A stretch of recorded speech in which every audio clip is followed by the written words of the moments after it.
will talk to you today about two ideas we don't feel comfortable discussing: growing older and money. When combined, these ideas lead to superannuation. We have to talk about super because it is key to having enough to live on securely in retirement. For most Australians, our super is a significant financial asset, a pillar of our retirement plan together with the family home, the age pension, and perhaps household savings. Because super is compulsory, it's central to funding our retirement.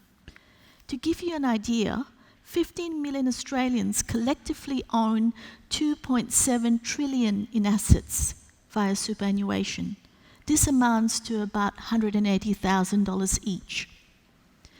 There is so much more at stake today than when compulsory super was first introduced in 1992. This is because we are more likely to move between industries and occupations and hold multiple jobs. Australians will now on average have 5 to 7 career changes in their lifetime. What this means is 30% of the workforce will change jobs every 12 months. So Australians are working longer and living longer, meaning our super balances are getting higher, but they must also last longer. So we have to care about our super because it is real money, and more importantly, it is our money. Here are some findings from the recently released Productivity Commission report on super. A significant number of super funds underperform. These underperformers are mostly retail funds. There are excessive and unwarranted fees and insurance in the super system. While fees have been coming down over time, there are still some funds that charge very high fees, and these are again mostly the retail funds. 1/3 of all accounts, about 10 million of them, are unintended duplicate accounts. And these erode members' balances by about 2.6 billion a year in unnecessary fees and insurance. The default segment of portfolios outperform the system on average, but the way members are allocated to default products has meant that 1.6 million member accounts have ended up in an underperforming portfolio. Let me put these issues into dollar values for you. Or put another way, how much do these issues cost you at retirement? By far the most costly issue is an underperforming product. This costs members 45% of their balance, or about $500,000 at retirement.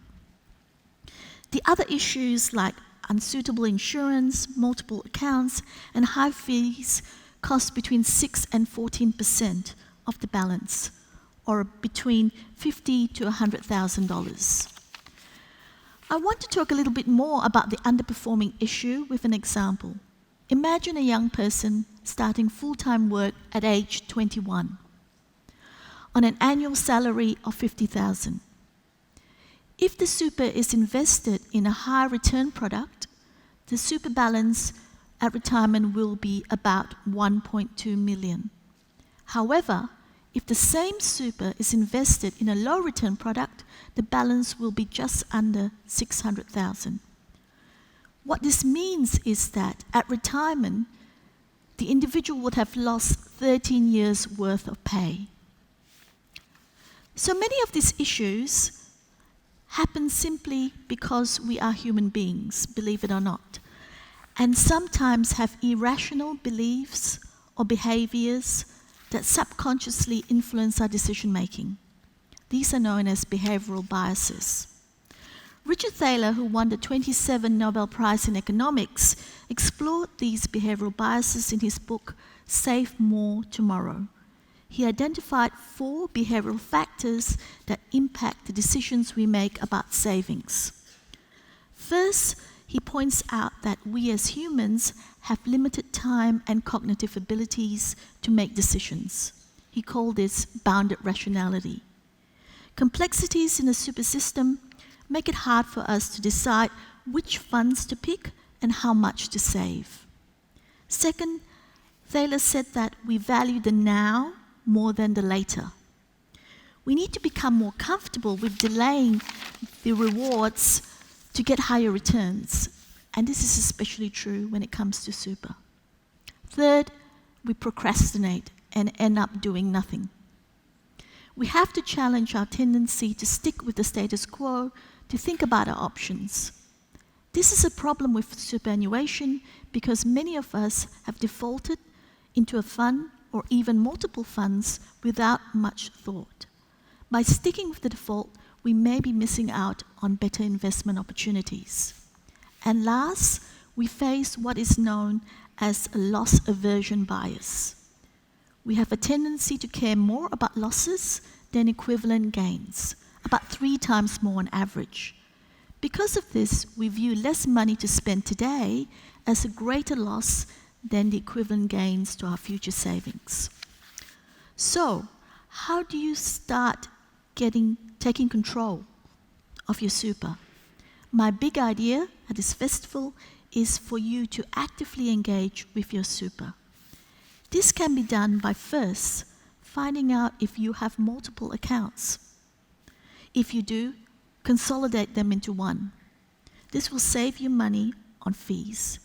And this issue with multiple accounts starts early in adulthood and persists even to middle age. Second, find out how much you are paying in fees, because paying more than 1% is far too much. Third, find out what your balance is and ask yourself, can I grow the balance by making better investment choices? If you are in the default option, investigate whether this is the best option for you or if other options are better. If you don't feel you have the information to make these decisions, please get professional advice. A good place to start is ASIC's Money Smart website or even the ATO website.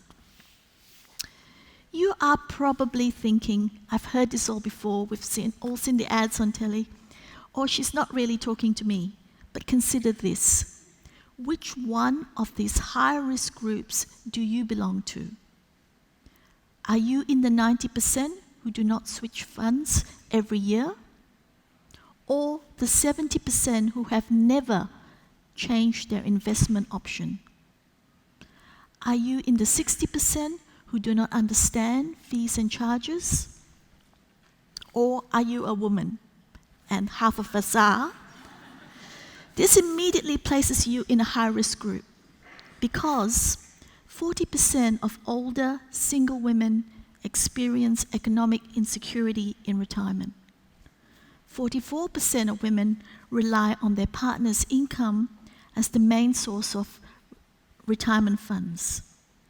And 8.5% of women between the ages of 65 and 74 still have a mortgage.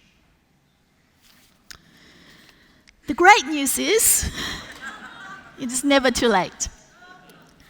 With active engagement, the right information, and an understanding of how we make decisions, you can gift yourself the secure future you deserve.